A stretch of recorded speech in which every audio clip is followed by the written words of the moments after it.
Nouvelle Télé-Guinée, Gadel Jean-Lier. Chaque jour. Tout jour à 4h. Le matin à 8h. À midi, midi tapant. À soir, 8h. Télégamme, Télé-Guinée Magazine, chaque dimanche, 4h l'après-midi.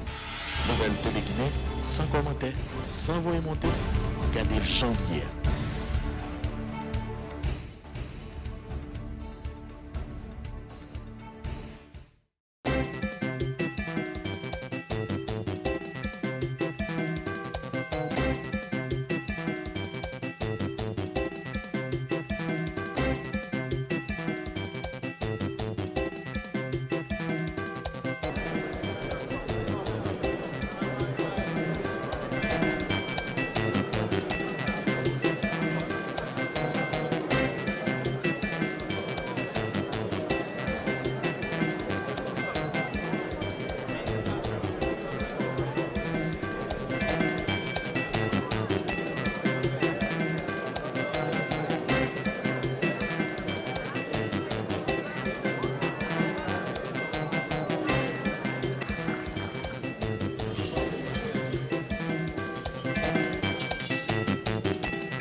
Lecture de l'arrêté nommant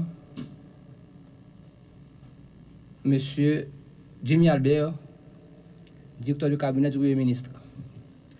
Vu la Constitution, notamment son article 159, vu le décret du 17 mai 2005 portant organisation de l'administration centrale de l'État, vu le décret du 17 mai 2005 portant révision du statut général de la fonction publique, vu le décret du 6 janvier 2016 portant amendement du décret du 17 mai 2005 portant organisation de l'administration centrale de l'État, vu l'arrêté du 5 août 2018 nommant le Premier ministre, considérant qu'il y a lieu de nommer le directeur du cabinet du Premier ministre, Jean-Henri Séan, Premier ministre, arrête. Article 1er. Le citoyen Jimmy Albert est nommé directeur de cabinet du Premier ministre avec rang de ministre. Article 2. Une ampliation du présent arrêté sera remise à l'intéressé. Article 3. Le présent arrêté sera imprimé, publié et exécuté aux fins de droit. Donné à la primature à Port-au-Prince le 19 septembre 2018, en 215e de l'indépendance, par le Premier ministre Jean-Henri Séan, vu et approuvé par le président Jovenel Moïse.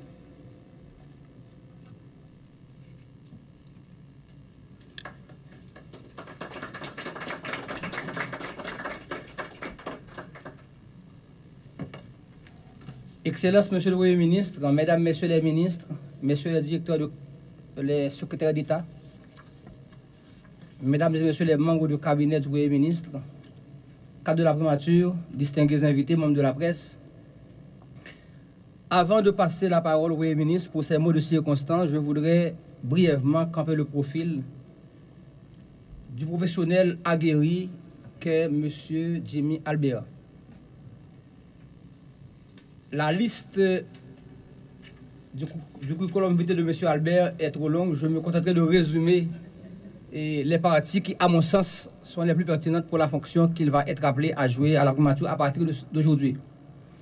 Alors, il faut rappeler que M. Jimmy Albert détient une licence en gestion des affaires à l'INAGEI, une maîtrise en sciences du développement à la faculté d'ethnologie, une licence en théologie à l'Université de Notre-Dame d'Haïti, un diplôme en sciences politiques à l'école politique Toussaint Louverture. Il a été à différents postes autant dans l'administration publique que dans le secteur privé. Nous nous arrêterons essentiellement sur les fonctions qu'il a occupées au CFI comme directeur administratif,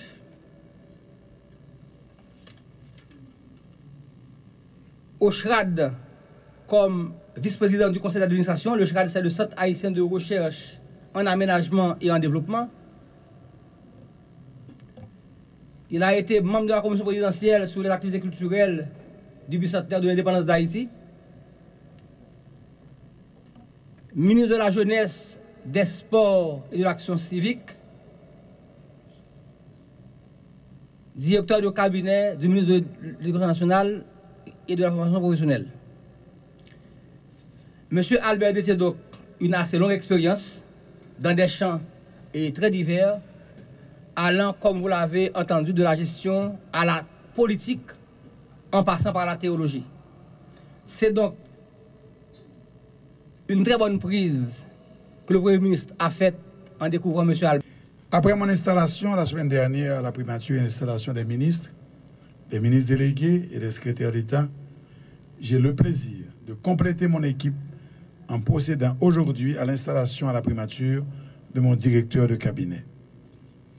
Je le fais avec d'autant plus de bonheur que la Providence m'a fait comme dot un cadre exceptionnel aux valeurs humaines et professionnelles de très haut niveau en la personne de Jimmy Albert.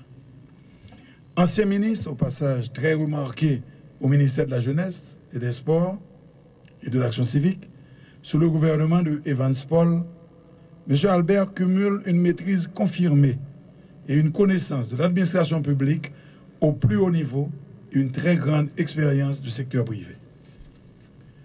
Sous des lueurs de simplicité, toute empreinte de modestie, M. Jimmy Albert est porteur d'une très grande capacité de leadership, d'une grande force de persuasion et d'un sens élevé de consensus. Je l'ai déjà croisé dans mes aventures politiques antérieures. Et cela m'a donné l'occasion d'apprécier au plus haut point sa force de caractère, sa grande capacité de travail, sa culture de résultats et son don total aux missions sur lesquelles il a accepté de s'engager.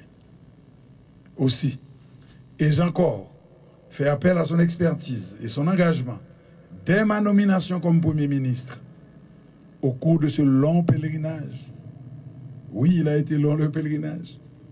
De la constitution d'une majorité aux deux chambres du Parlement, de négociations avec les différents acteurs et parties prenantes pour la formation de l'équipe gouvernementale, de préparation de ma déclaration de politique générale, M. Albert a joué, à côté d'autres membres de mon équipe, un rôle central. Rien que pour cela, je lui dois déjà un tribut de reconnaissance.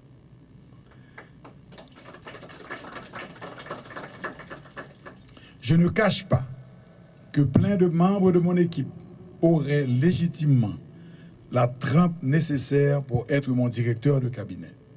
Mais il y a un petit quelque chose aux frontières du sentimental et du rationnel qui a porté mon choix sur Jimmy Albert.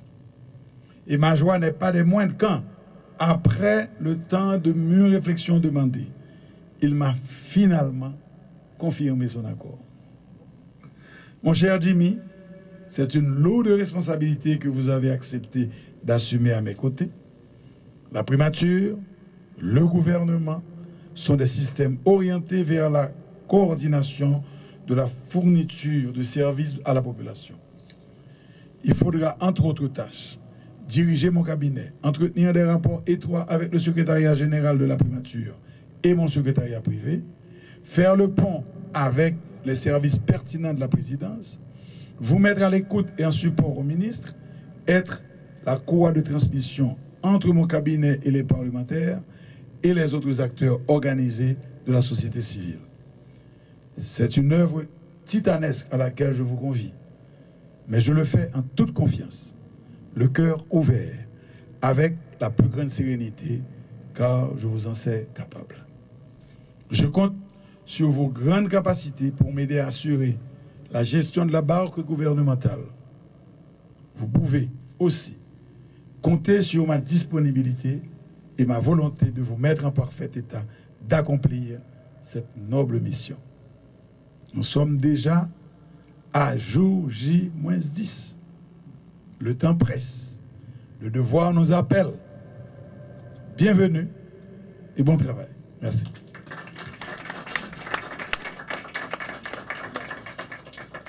Je tiens ensuite à exprimer toute ma gratitude sincère au Premier ministre, Jean-Henri Séan. Gratitude, dis-je, pour la confiance placée en ma modeste personne, afin de diriger cette importante direction de la primature qu'est le cabinet du Premier ministre. J'en profite pour dire encore merci au Seigneur d'avoir permis que nous nous retrouvions dans cette salle aujourd'hui pour cette grande aventure. C'est lui l'omnipotent. Et c'est avec une grande humilité que je me mets sous sa protection, afin que la mission qui m'est confiée par le Premier ministre Jean-Henri Séan soit couronnée de succès. Et je sais que nous sommes attendus à travers les succès que nous aurons à remporter, afin de redonner espoir à ce peuple qui en a tant besoin et dont les événements des 6 et 7 juillet nous ont montré combien aujourd'hui il est à bout d'impatience. Monsieur le Premier ministre, je le dis solennellement ici, vous avez toute ma reconnaissance. Et pour vous avoir accompagné tout au long de ce processus ayant abouti à votre ratification et votre investiture comme Premier ministre, je suis à même de témoigner de votre sens de l'engagement, du sacrifice, de la dévotion aux nobles causes.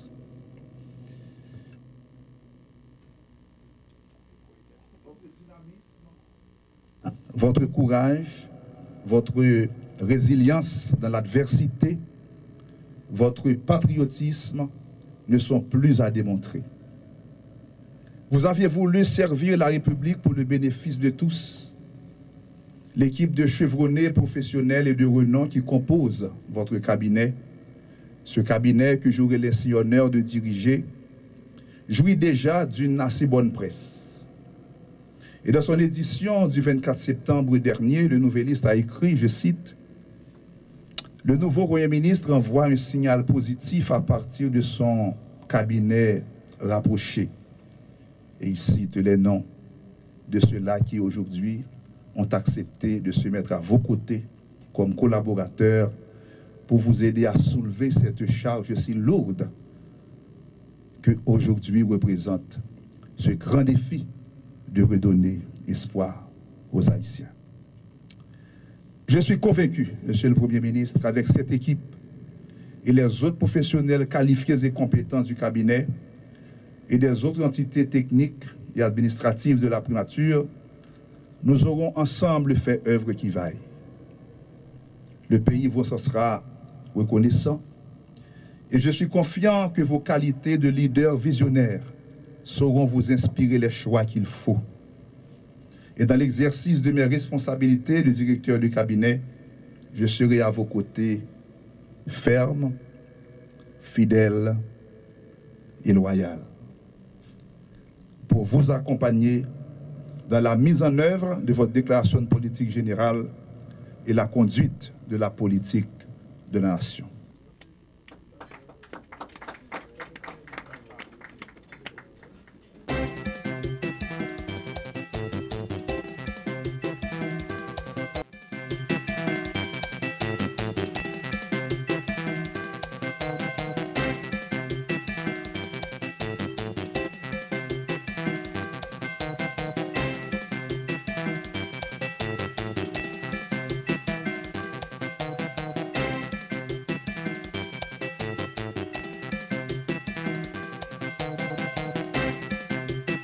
Nous préservons des immeubles Comme cela, nous préservons non seulement le patrimoine unique du pays, mais nous créons également plus d'opportunités touristiques qui contribueront à la croissance économique.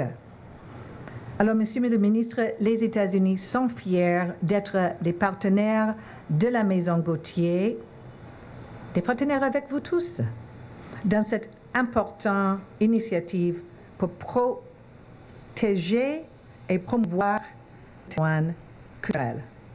Une conférence de presse pour lancer le projet de conservation et restauration de la maison Viviane Gauthier, à laquelle on a eu l'amabilité d'inviter le ministère de la Culture, dont l'une de ses missions essentielles est justement la sauvegarde du patrimoine matériel et immatériel. Le ministère ne peut donc que remercier du fond du cœur les organisateurs, particulièrement l'ambassade de la République étoilée des États-Unis d'Amérique en Haïti et la Fondation Viviane Gauthier pour l'avoir associée à cette cérémonie. En restaurant ces hauts lieux, ces temples de la danse,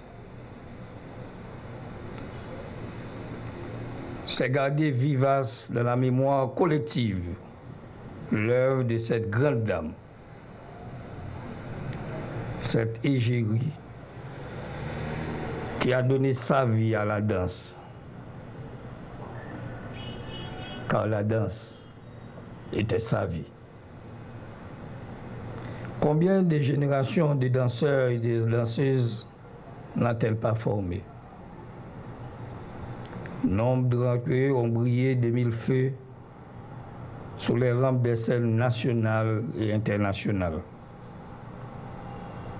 C'est donc au nom du gouvernement, au nom du peuple haïtien, au nom de tous ceux qui ont bénéficié des enseignements de Viviane, que le ministère de la Culture remercie ceux-là qui ont compris et agi pour que Viviane ne tombe pas dans l'oubli.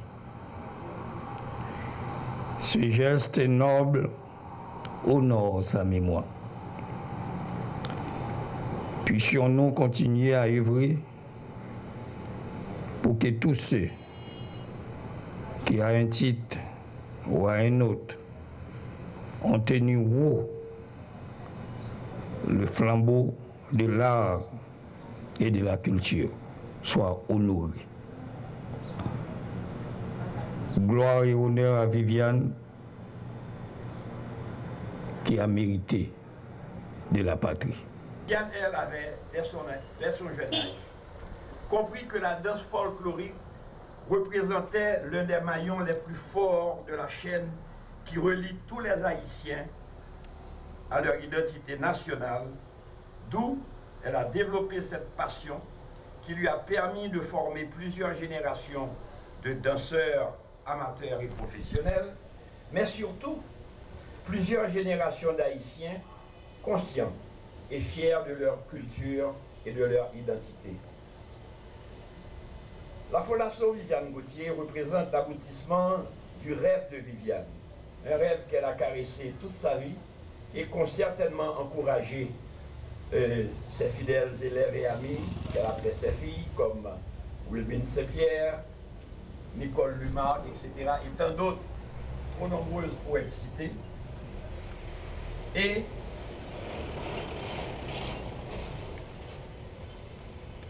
la restauration de cette maison qui se fait grâce à la vision et la détermination de l'architecte britannique Jonathan McCasland et de son ami Gary Atten, et surtout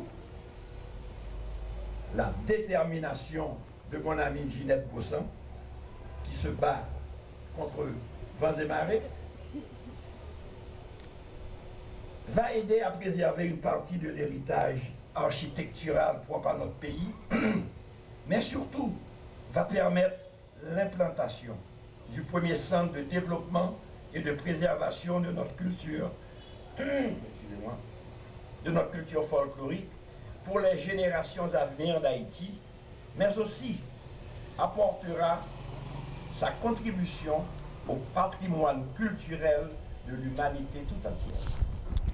C'est pourquoi la participation généreuse de l'ambassade américaine à travers le Fonds des ambassadeurs pour la préservation culturelle représente une action importante et appréciée à sa juste valeur de la collaboration des États-Unis avec notre petit pays. Cette donation est d'autant plus importante pour la Fondation Viviane Gauthier qu'elle rehausse notre fierté nationale et culturelle, car nous savons que ce projet fait partie d'un tout petit nombre de seulement 10 candidats retenus parmi une multitude de postulants. Aussi, Excellence, Madame l'ambassadeur, chers amis, au nom de la Fondation Viviane Gauthier et de tous ses membres, et de tous les Haïtiens qui déjà anticipent de participer, de profiter avec fierté de ce temple de notre culture, je vous remercie de votre présence. Et Madame l'ambassadeur, je vous prie de transmettre nos remerciements chaleureux à tous ceux qui ont contribué au département d'État ou partout, à contribuer à nous accorder ce fonds qui va nous permettre de déraper.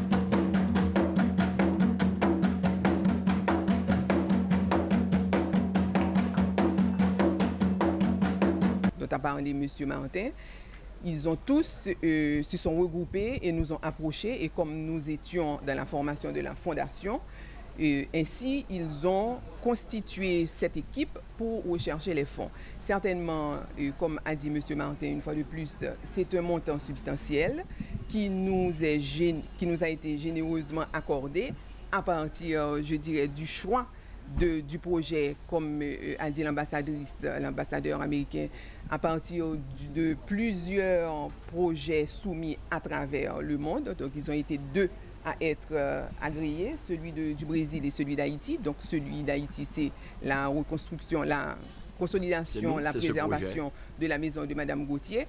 Mais je pense pour aujourd'hui, l'accent mis, l'invitation donnée à la presse, l'accent mis sur cette inauguration, sur ce projet, c'est aussi pour inviter les investisseurs haïtiens, les entrepreneurs haïtiens, les amis de la culture en général à s'intéresser à ce qui se passe autour d'eux et aussi à porter main forte, à mettre la main à la poche, je dirais, parce que c'est vrai que c'est un montant substantiel, mais il représente à peu près 25% du budget global, 20 ou 25% du budget global de la reconstruction de cette maison, parce qu'il faut la refaire, mais en gardant le style et en protégeant, en préservant tout ce qu'elle détient comme patrimoine qui intéresse la nation haïtienne et la culture en particulier. Voilà. Avez-vous eu des promesses en termes d'accompagnement? Nous avons eu des promesses, nous avons eu des contributions nationales, une ou deux personnes certainement, mais tout le reste, comme vous voyez, tout le reste est à faire. Mais si tu peux...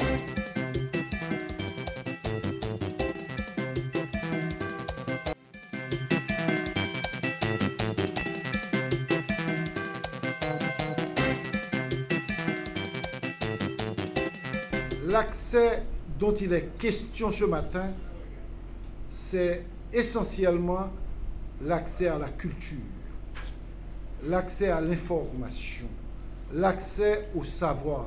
En d'autres termes, l'accès à l'éducation.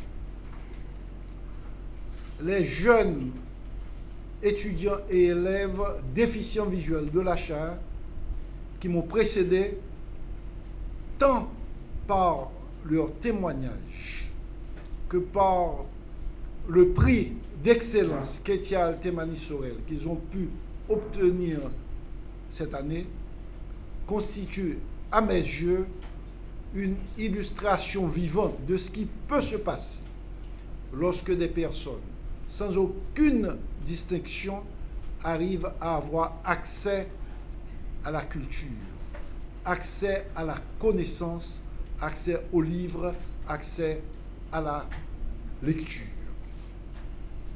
Et encore une fois, chers amis, je vous demande de les applaudir.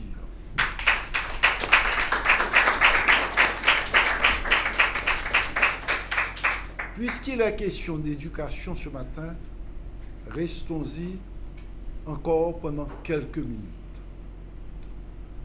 Chers compatriotes, chers amis étrangers, bon bagay qui passait à Nessa, un bagay extrêmement important, mais qui passait comme inaperçu, non seulement au sein de la population haïtienne, mais également au sein de la presse.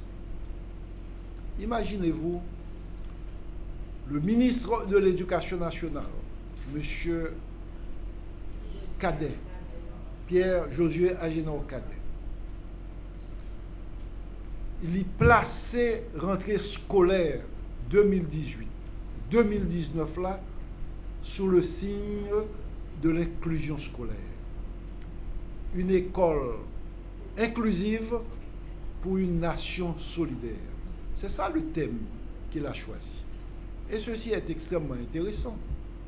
D'ailleurs, sa démarche est conforme à la convention de l'UNESCO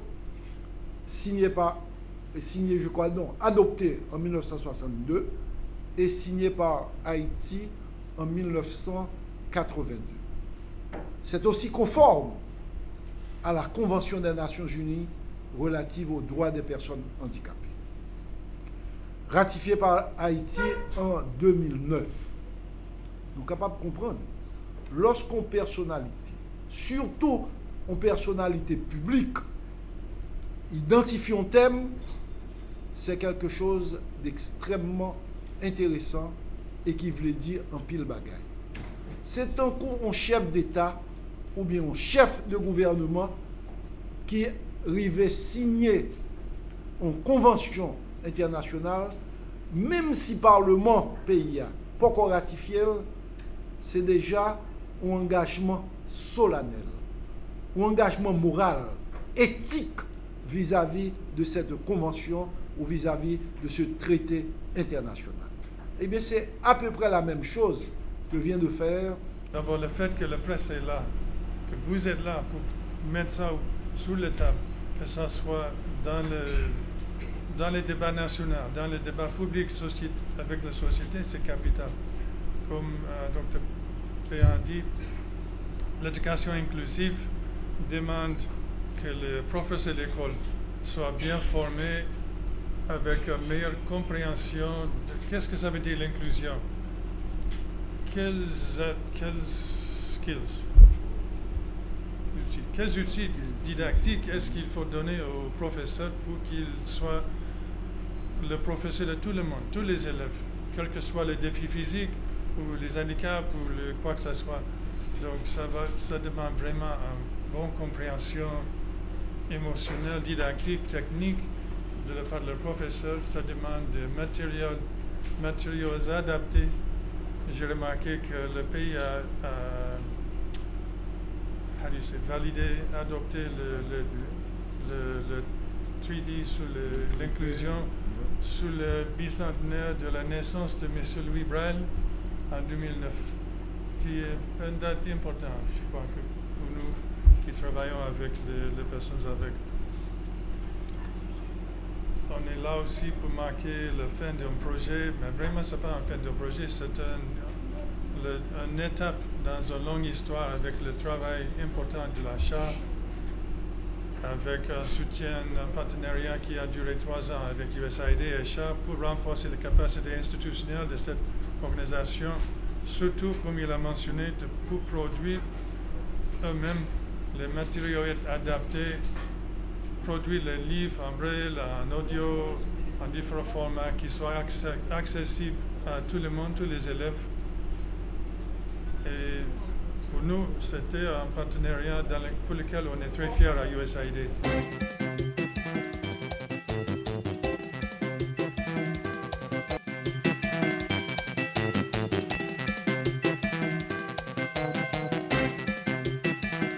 Sincèrement, on doit aussi orienter le débat vers les hommes.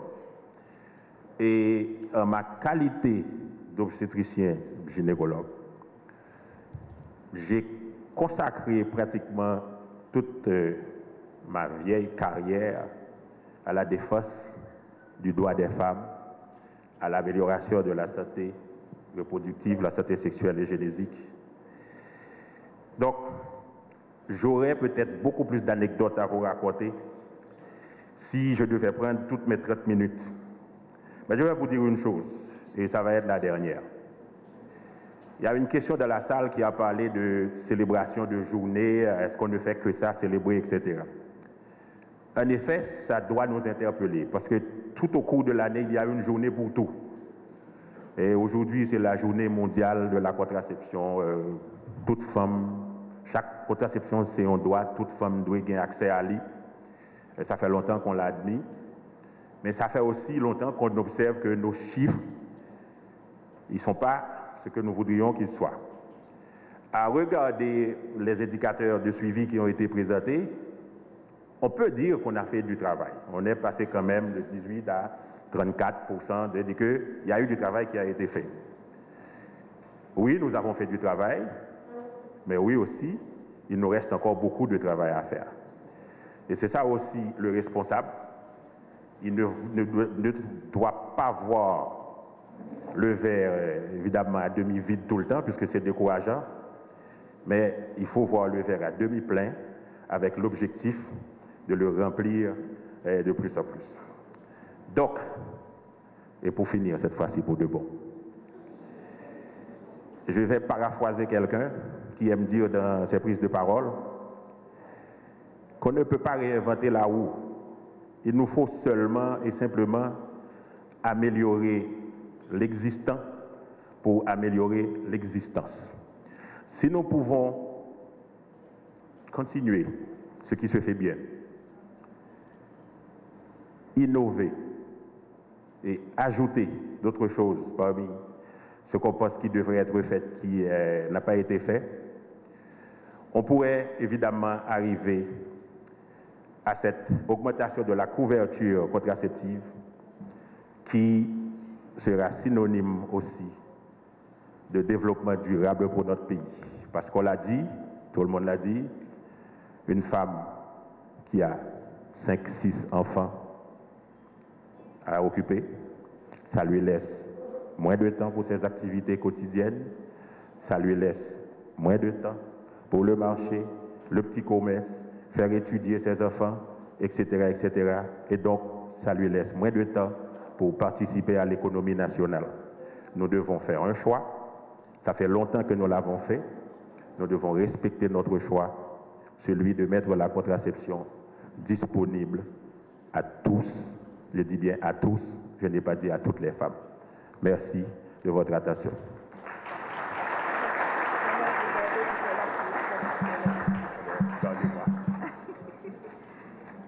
D'accord, merci beaucoup, docteur Adrien. Alors j'invite Madame Gwenet pour que l'on puisse remettre les plaques et honorer les pionniers de la contraception en Haïti.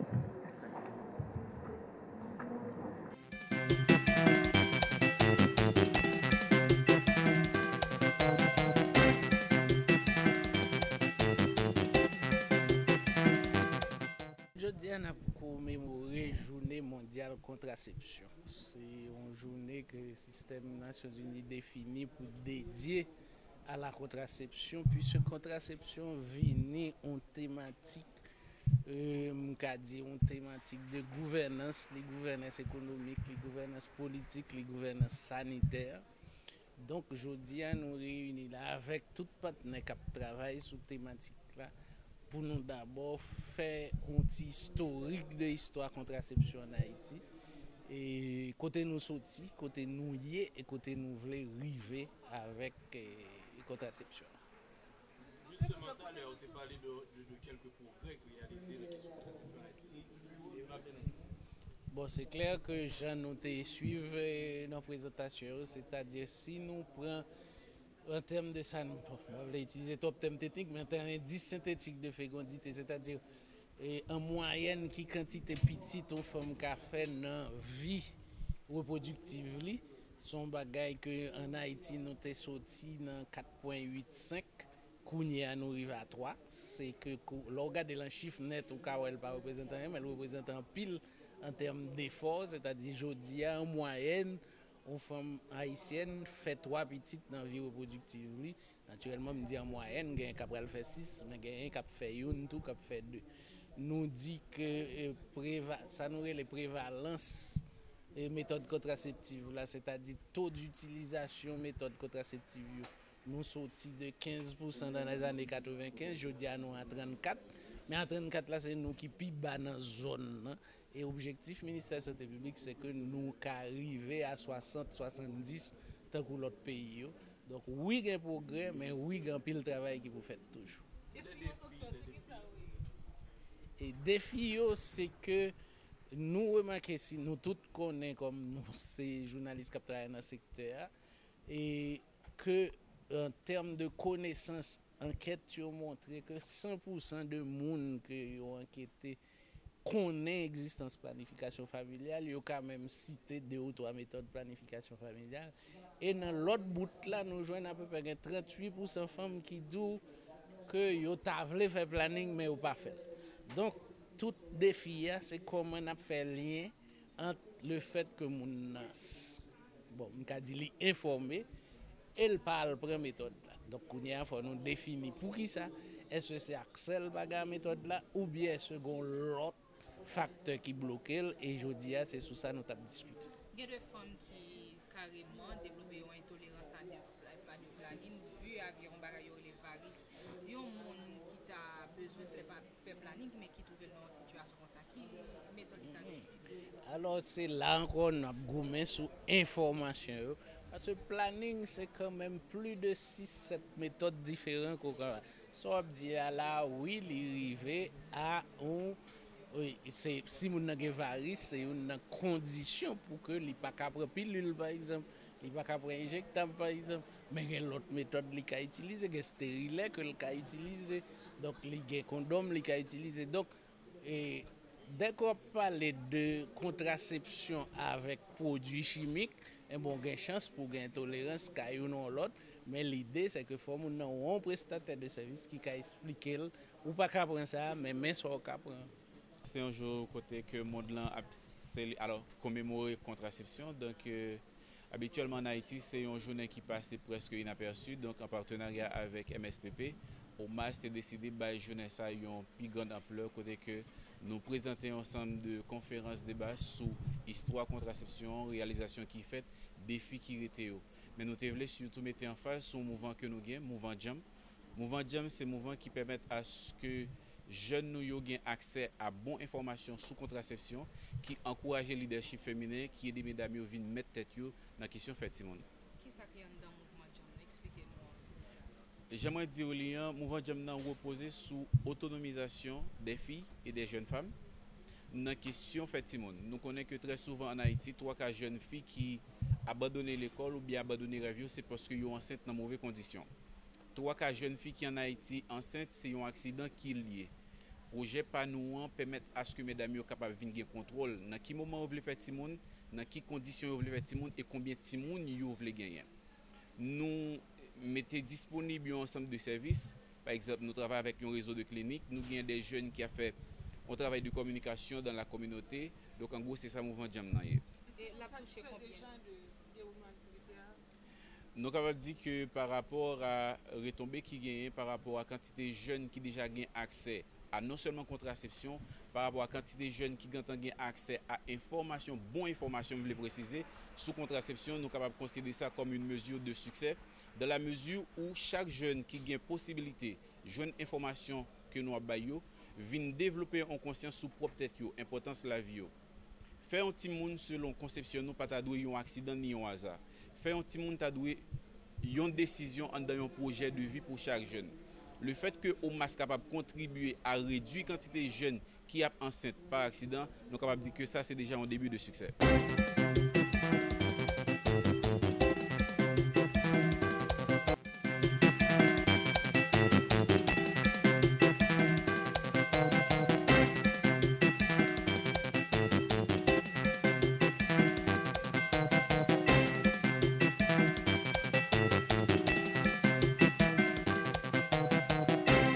C'est 26 septembre, donc c'est journée mondiale contraception et nous dans la coupe pour famille. L'activité a commencé, nous commençons à bailler service, il y a des gens qui viennent et c'est une activité que nous avons planifiée pour journée parce que nous avons on marche tout que un partenaire qui c'est collectif pour droit santé sexuelle et reproductive. Nous avons un autre partenaire qui c'est OMAS Haïti qui gagne une journée de sensibilisation autour de l'importance de la planification familiale.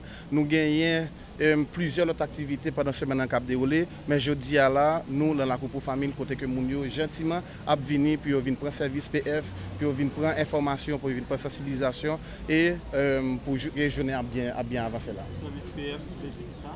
OK, service PF c'est service planification, c'est service planning. Donc c'est toute méthode qui intervenue dans le concept fait petite qui empêchait un couple qui est sexuellement actif à faire bagarre puis pas faire petit. Donc planification familiale, méthode contraception, c'est comprimé, c'est capote, c'est piqûre, c'est implant, bah mettez dans le bras qui pour 5 ans, c'est stérilet, c'est vasectomie, c'est ligature des trompes. Donc je dis à là toute offre de service, gamme de services, est disponible dans pour famille gratuitement et pour nous capable de sensibiliser et encourager les gens pour appliquer une méthode. La sensibilisation faite à partir de toute semaine dernière et jeudi et pendant toute la semaine ça cap là dans le réseau communautaire que nous avons agents dans la rue qui parlent sensibiliser les gens sur l'importance de la planification familiale. Nous avons une tournée que nous faisons dans les médias pour nous parler autour de journée à l'importance planification familiale, qui avantage que le gagne, qui vieux mythe qui gagne autour de lui pour nous craser vieux mythe pour nous capi disposer qui moun gagne bonne information puis venir et à mettre en place. Avantage et inconvénient en quelques mots. OK, avantage planification familiale là, méthode planning c'est les bon pouvoir pour contrôler faire petit tout.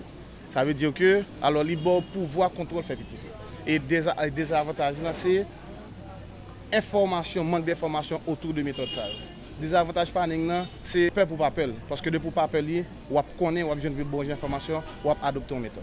Nous impliquer dans tout aspect activité ça puisque pour famille c'est pratiquement une institution de référence pour ça qui concerne le planning familial et son partenaire de longue date. Donc nous associés pratiquement à l'activité l'a fait là, même gens avec le ministère de la Santé publique toujours associé à l'activité que a fait. Docteur De Castro te parlé de ensemble d'activités pour qui ça chaque 26 septembre eh bien yo célébrer journée ça. Et chaque année à la faveur de journée ça dans le monde entier, il y a toute une sorte de campagne qui accompagne journée ça. Et pendant la campagne ça, gon bagay que a clé on est. Il a fait promotion qui ça c'est ouais comment yo ka améliorer connaissance moun yo gagné sur ça qui concerne méthode planning familial qui est disponible et yo mettez un accent particulier sur les filles, sur jeunes filles, une façon pour yo en capacité en situation pour yo faire de choix éclairés. J'en habitué dire en Haïti, il y a planifié la vie au journée aujourd'hui, le fait planning c'est salier pour être capable de prendre des décisions dans la vie au Kounia pour être préparer demain. Donc fondamentalement, mais pour qui ça a été institué en journée comme ça. Et ça pour nous dire tout, si c'est 2007 ils ont institué journée ça, c'est pas en 2007 ils ont commencé à faire promotion pour question planning familial. Parce que déjà dans l'année 1968, il y a une grosse conférence qui était faite dans Téhéran, c'est ça où il est la conférence de Téhéran. Et dans ce moment, ça est les communautés internationales, tout pays qui est membre des Nations Unies, ça, ils ont reconnaître que ça est les planifications familiales, la planning familiale, c'est un droit à moun. Ça veut dire qui ça? Jean-Docteur De Castro t'a dit nous c'est droit pour une femme qui a décidé à qui li décide faire petite et le fin font ti moun li a décidé comment la peut se passer naissance qui le la font deuxième pour l'espace li et moun nan li en situation pour li en plein contrôle ou ta ka dit de la ville. C'est ça où il yo rive autonomiser.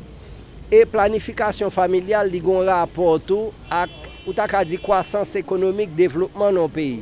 Parce que son bagay qui est important pour femme nan, elle prend décision ça dans la ville, mais son bagay qui est important pour femme nan ensemble avec moun la vivre avec le garçon, donc couple là, et li vinn gon impact tout sur famille. Ça veut dire le famille c'est yo qui décide mais qui taille, mais qui quantité de moun pou gen en fonction de moyens que yo gen. Et li gon conséquence tout pour communauté.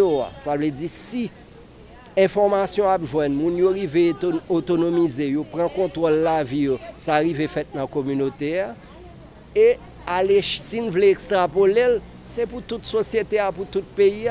Donc c'est pour montrer gain en rapport avec l'aspect qu'il y a croissance économique, de bagaille qu'il y a développement. Ça fait plein c'est un bagage toujours content de parler de lui.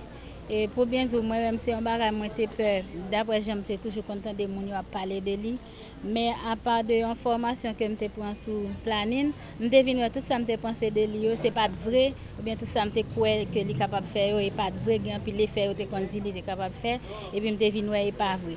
Et puis matin encore yo gen ta ban un paquet bagaille sur lui encore paquet formation comme si yo gen ta expliquer nous qui ça planning qui ça planning est gérer famille ou tout parce que les on appelé de faire petit ça arriver dans l'école où tu as bien aimé météo ou pas ka météo là-dedans et manger ou ta remet petit ou à manger li pas ka manger parce que faut ta ba 3 groupes manger par jour et puis ou gen doit parce que gen tan pile petit ou gen tan gen 4 5 petites moyens économiques ou pas permettre tout et pour ba yo ça que ou ta de ba yo pour manger pour prendre pour être capable bien grandir pour être capable bien développer pour moi méthode planning qui vient c'est un bon bagage lié moi remercie chaque monde qui te met ensemble pour que yo te capable venir avec méthode ça pour capable aider mesdames yo pour mieux gérer vie yo mieux gérer foyer yo pour que yo pas plaider faire un paquet petit afin que ça yo gain yo pour yo capable prendre soin.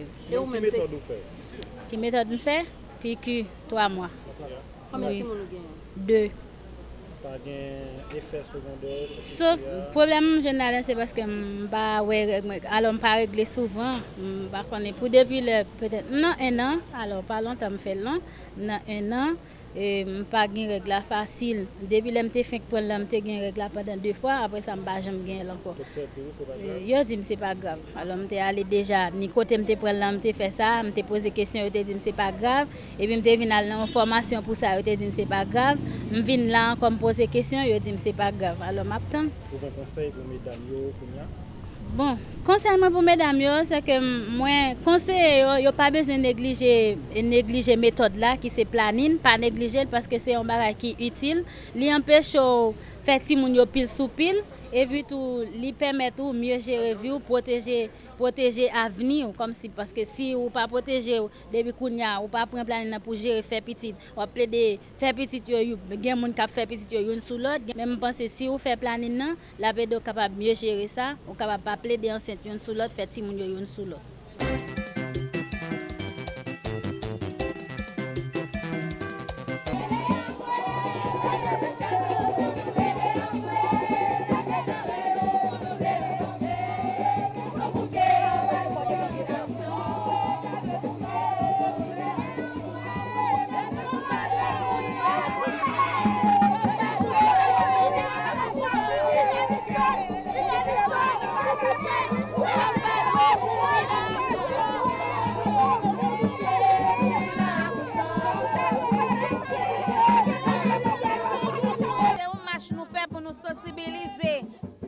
Pour nous sensibiliser l'État, le gouvernement, pour nous dire que 3 femmes mourent dans l'accouchement, 3 femmes perdent vie, surtout dans les affaires d'avortement.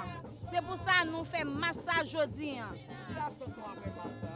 Bon, attends que nous attendons le gouvernement, le parlement, les affaires ministres, c'est attendre que pour nous femmes yo capable de donner un bon soin, un bon sanitaire. Trois femmes mourir, nous avons fait petite, nous avons fait droit femmes, nous voulons pour droit pas nous respecter. C'est raison ça nous fait marche et c'est à tout ça tout nous attend.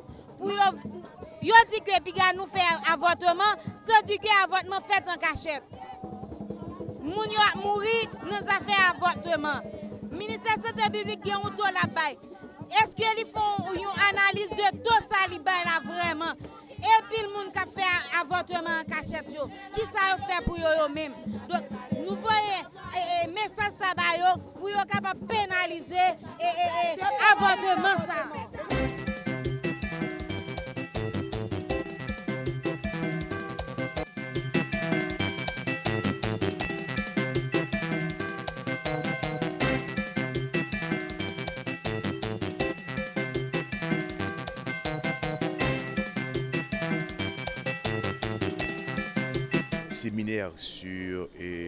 Séminaire de finalisation sur le programme de modernisation de l'État 2023.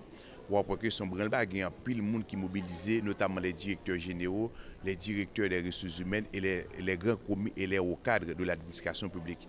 Ça montre que il y a un besoin et il y a une nécessité pour nous réformer l'administration publique haïtienne, pour nous transformer. C'est volonté président, il exprime clairement dans toute prise de parole et de position qu'il fait, il baille des moyens, il mettait des moyens à disposition pour que nous soyons capables de conduire la réforme. Et hier, le Premier ministre Jean-Henri Séan confirmé toute décision qu'il pourra prendre dans le cadre de grandes transformations de l'État, pour que tout le monde soit intéressé, tout le monde soit mobilisé et une prise de conscience collective, côté que une seule idée force maintenant cap dégager, c'est de placer l'usager au centre. Ça veut dire quoi? Placer l'usager au centre, c'est que l'homme a l'administration publique, il faut qu'il ait un service. L'homme a besoin d'un passeport, un carte d'identité, les gens écrit en administration, il faut qu'on délai pour l'administration répondre.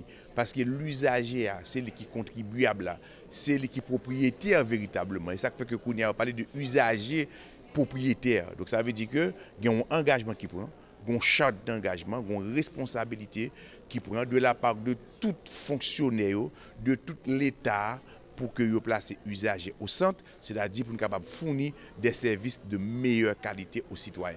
Je nous devons participer sur Axis là que m'a présidé avec le professeur Oni de Roche qui parlait de gouvernance locale et décentralisation. Nous faisons échange sur ça qui doit être fait comme moyen de mettre à disposition collectivité.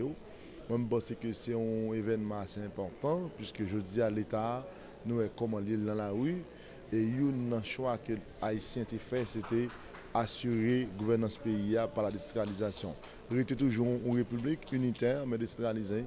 Mais nous rendons compte depuis 30 dernières années, personne n'a fait politique au plus haut niveau de l'État, pas de volonté pour faire décentralisation. Et avant tout, c'est un projet politique. Il y a un portage politique qui peut assurer. Mais ouais, les gens qui font politique, on me dit parlementaire, sénateur, député, ministre, premier ministre, président, eh bien, ce n'est pas vraiment préoccupation par eux.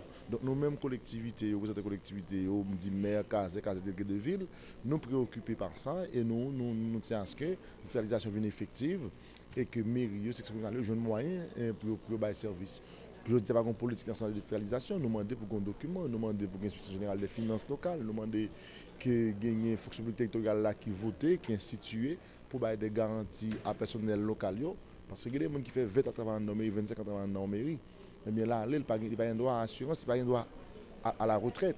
Donc c'est une véritable aberration pour le pays. Donc c'est des gens que l'État soucie, boit jus tout sang pendant 20 ans, 30 ans. Eh bien, après ça va gagner, il y a un monde dans l'Amérique qui a 35 ans dans l'Amérique, il y a des mairies qui ont fondé l'île ensemble avec elle. Donc il n'y a pas un droit à l'assurance, à la retraite, rien du tout.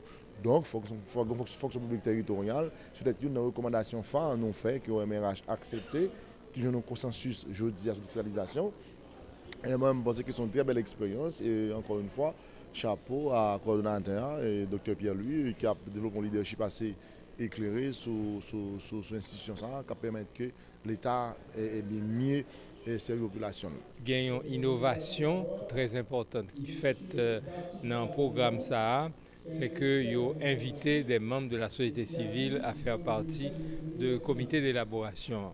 Donc nous 5 membres de la société civile qui fait partie du comité A et même il y a 6 membres qui font partie du comité technique là. Donc nous avons déjà participé dans un séminaire pour préparer le programme là. Et séminaire ça, son séminaire côté que nous pourrons présenter le travail que le comité a fait, by tout directeur généraux, tout directeur des ressources humaines, de tout ministère, mais de tout organisme d'État tout pour connaître ça qui est dans la réforme là. Donc c'est pour ça que nous là pour nous présenter ça qui est dans le document. Et je crois que c'est un séminaire qui a parlé assez bien parce que hier il y a une présentation de 4 axes, jeudi il y a une présentation de nouveaux axes et puis on pourra présenter tous les dispositifs institutionnels qui pourra permettre pour mettre en œuvre la réforme de l'État.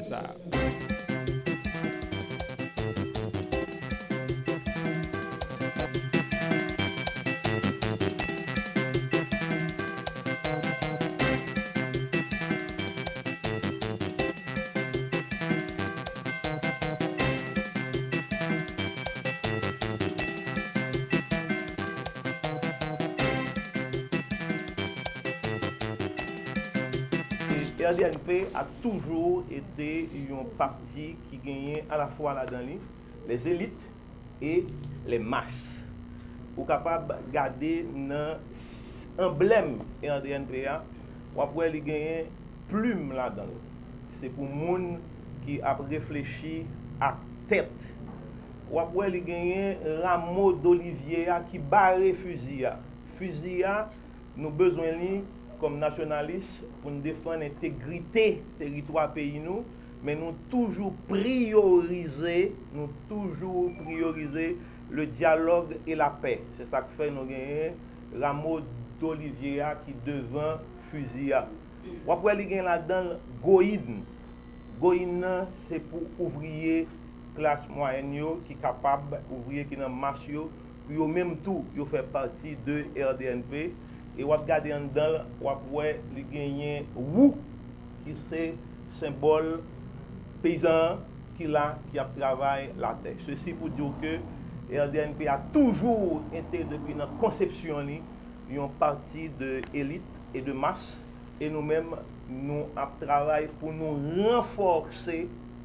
renforcer les masses, parce que nous croyons que c'est prioritaire. Pendant que nous avons encouragé l'élite pour continuer à venir intégrer, pour prendre responsabilité. Commission Chambre des députés, commission Jerry Tardieu, fait 30 propositions. Mais ce n'est pas 30 amendements que lié. Chaque proposition ça est capable de générer 3, 4, 10 amendements dans la Constitution. Cependant, ce souligné, c'est un grand problème que nous avons gagné en l'année 2019. Pourquoi?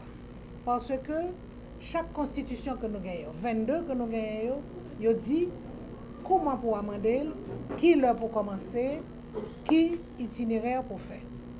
Eh bien, Constitution 87 là, il dit qu'il faut présenter proposition d'amendement dans la dernière session de la législature, c'est-à-dire entre le 2e lundi de juin et le 2e lundi de septembre 2019. C'est-à-dire au 30 septembre 2019, il faut que la première phase amendement est déjà en marche. Or, en octobre, après les élections législatives. Effectivement, on rencontre entre deux exigences. Première, c'est que on a temps pour déposer proposition et pour voter séparément dans chaque chambre, et on a temps pour élection.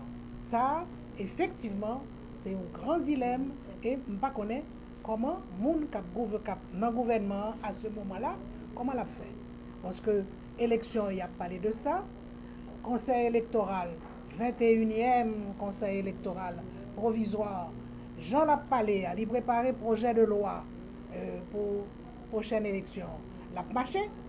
Nous connaissons que l'a fait des travaux dans les provinces pour mettre sous pied les institutions du conseil électoral. et en même temps, on gagne une pression pour gagner un amendement. Et effectivement, nous par contre comment par le passer. La plupart des députés qui en fonction qu'on y a, ça va pas étonner nous, et ça certainement pas étonner nous qu'ils sont déjà en campagne pour réélection. Or, il y a une proposition de la commission Jerry Tardieu, c'est qu'ils ont diminué considérablement le nombre des députés. Dans la Constitution, chaque commune, en principe, doit avoir un député. Or, ce n'est pas ça que fait. Nous avons 119 députés. Résultat, c'est que y a des députés qui ont représenté 2 communes et même 3 communes. Donc, ils voulaient finir avec ça. Ils ont dit pour les sénateurs, 3 sénateurs par département. Nous n'avons pas besoin de ça. Il faut que c'est un sénateur par département. Ça veut dire que le Sénat, il faut qu'il passe de 30 personnes que le gagne à 10. Est-ce que tout ceci va être discuté, adopté, décidé, mis en œuvre avant les élections d'octobre 2019?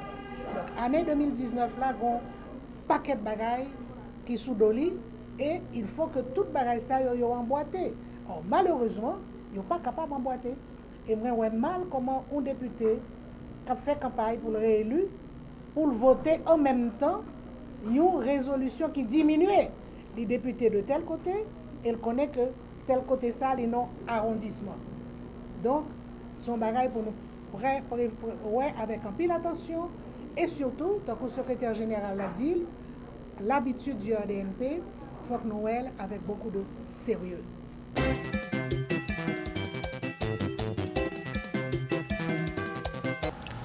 En Haïti, problème de si tellement nombreux, tout est prioritaire. Cependant, le primum vivere avant tout. Ça, c'est un gros problème. Donc, un problème, primum vivere, il n'y a pas seulement manger à la donne, les gains santé, les gains environnement et les gains sécurité. C'est nous apprend ça comme priorité des priorités, mais tout en ayant l'intention que tout est prioritaire en Haïti et que responsable de faire un pile effort. Jeunesse doit comprendre en pile que problème est nombreux. Gouvernement naturellement pas gagné une baguette magique pour l'état dit que le pas résoudre toute bagaille, mais cependant avec compétence et conscience aiguë, nous pensons que dans peu de temps nous pourrons sentir probablement et ceci très certainement il y a une amélioration même minime, même sensible sur le plan environnemental, sur le plan de l'agroalimentaire et sur le plan de la santé et de l'éducation.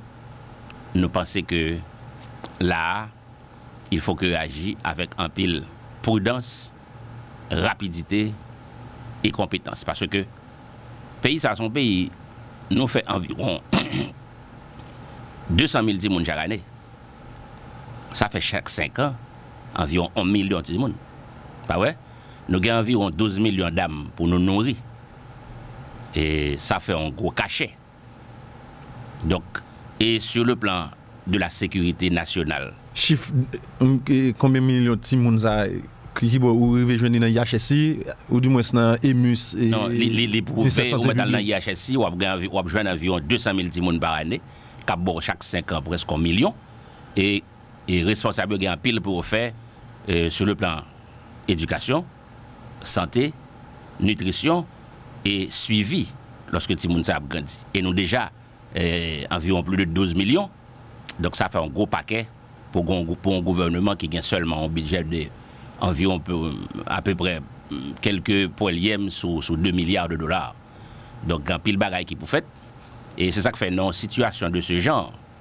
Il t'a recommandé pour les gens qui ont réfléchi, les gens qui ont pensé, agir avec un pile humilité dans la déclaration que vous avez fait, soit à la radio ou à la télévision, pour exprimer plus de patriotisme que de haine vis-à-vis de l'autre monde qui est en face, de l'autre monde qui peut-être est opposé avec lui, afin que jeunesse là pas tomber dans un cycle de haine infernale. Parce que le monde parle avec haine, ou avec mépris ou décorum face à l'autre monde, jeunesse captant d'IA, la prend note et ça dit après carnet dans l'esprit et demain pour l'exprimer le même genre.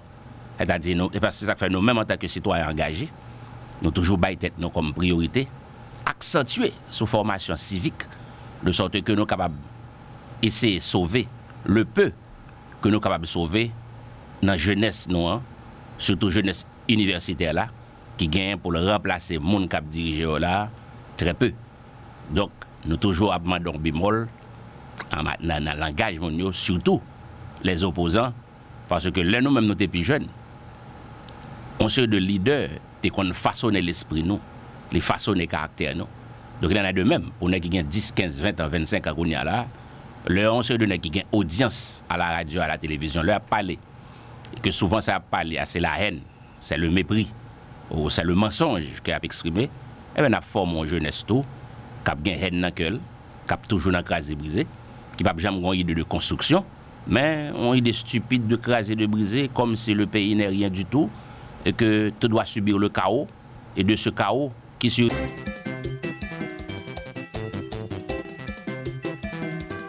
Le 27 septembre, après Radio Antilles 34 ans, nous dans la rue.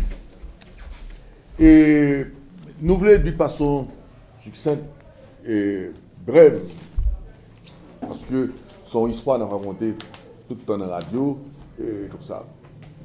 Et FDI a acheté un caille pour Radio Antilles International et en 2008, décembre 2008. Et le FDI voit nous pas doué personne, pas doué aucune banque, de payer toute dette nous, malgré tout déboire qu'on a gagné antérieur à tout ça, pendant que coup d'État écrasé, tout ça, malgré tout ça, on a payé nos dettes et on a tout épongé. Le FDI HTK là, nous commençons à payer naturellement, jusqu'à ce que 12 janvier arrive. Et 12 janvier arrive, nous ne venons pas qu'à payer, puisqu'au fait, mais comme son bagage général, tout le pays écrasé, par les nationales écrasées, par la justice écrasée, le DGI écrasé, le ministère écrasé, et FDI écrasé tout, et le directeur FDI a venu côté nous. Et avec un cadre, c'est Mme Monique Prosper, dit-nous comme ça que constatez que Radio Antilles a des problèmes à partir du 12 janvier et que de ne pas m'en faire parce que mon fonds de garantie que BID va débloquer pour requinquer toute entreprise qui, antérieure à 12 janvier, était viable, même dont il y a entreprise qui n'a pas de problème de paiement avant 12 janvier. Et que nous éligibles, nous allons reprendre ces dettes-là, il y a nos moyens, les fonds pour acheter équipement encore, et il y a une durée plus longue pour nous capables de payer, et les intérêts sont encore plus bas, et tout ça.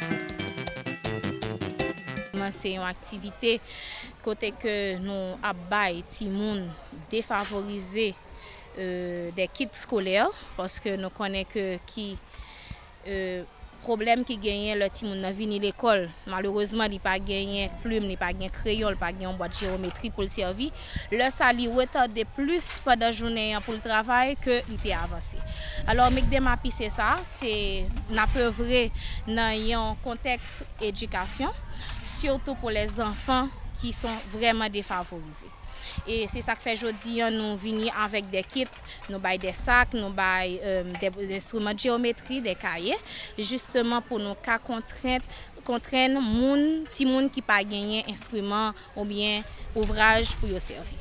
Nous avons fait le choix de l'école là parce que nous avons venu faire constat, ok? Nous avons une situation que les gens même viennent l'école, qui pas de souliers, qui même venu sans valise, ok? Alors nous décidons, nous disons bon, ok, nous ciblons l'école ça parce que au moins nous voyons que les gens plus n'a besoin par rapport avec ça que nous avons visité déjà parce que c'est pas seule l'école que nous visitons, ok? Parce que genre où se constate là il y a des petits gens qui vraiment dans un état désagréable, mais l'uniforme n'est pas vraiment comme si bon pour venir à l'école dans l'état normal, mais quand même nous comptons retourner tout, ok? Parce que nous là et nous travaillons pour ça pour au moins pour nous capables de faire tout le monde content des gens que nous disons là.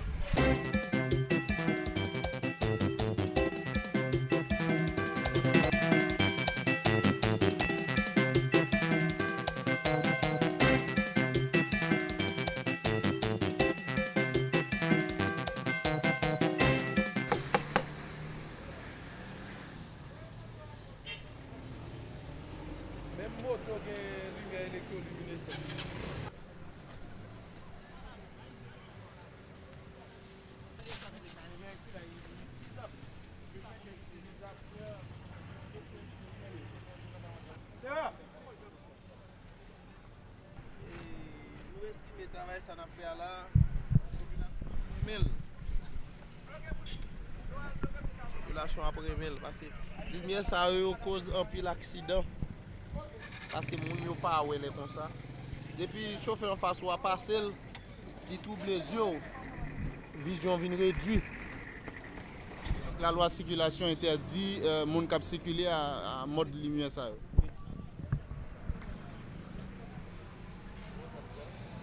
Population a plein chaque accident fait, yo dit circulation par responsabilité, mais c'est eux même tout capable acheter lumière ça mettez surtout dans route nationale yo, les soirs depuis chauffeur a éclairé dans yo ou pas ouais, obligé laguer machine par là tout parce qu'on vient pas un contrôle ça qui vient devant là. Lumière ça c'est pour charrer surtout les carnaval. Yo pas pour machine. Et donc moun yo fait usage avec pour conduire ensemble avec yo, définitivement la police interdit lumière ça yo. Oui, la police interdit lumière ça yo et surtout moun yo vinn pas satisfait de lumière maison mettre dans machine seulement même y a mettre lumière additionnelle. Et depuis moun a mettre une lumière additionnelle dans machine ça c'est contravention lié. Message qu'on gagne pour tout chauffeur et tout usager qui utiliser route yo. Bon, d'accord conseille tout le monde pour pas faire ça parce que pour protéger haïtien pareil yo frère avec sœur nous t'a souhaité pour moun pas pour pas mettre yo dans machine yo une seule machine qui à peu près 4 lumières.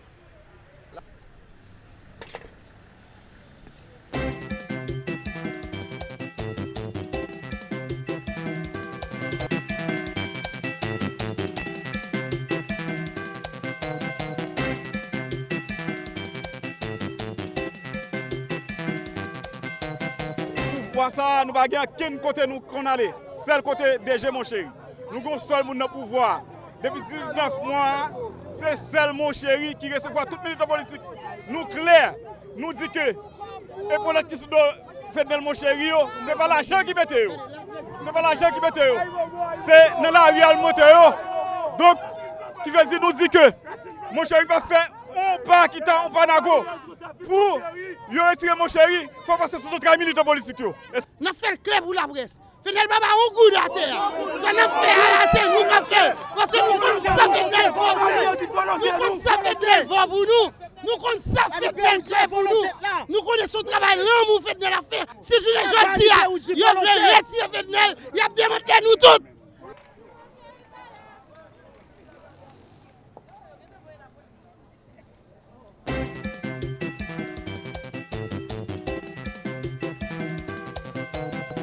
Téléguinée, Kadel Jean-Lier. Chaque jour, devant jour à 4h.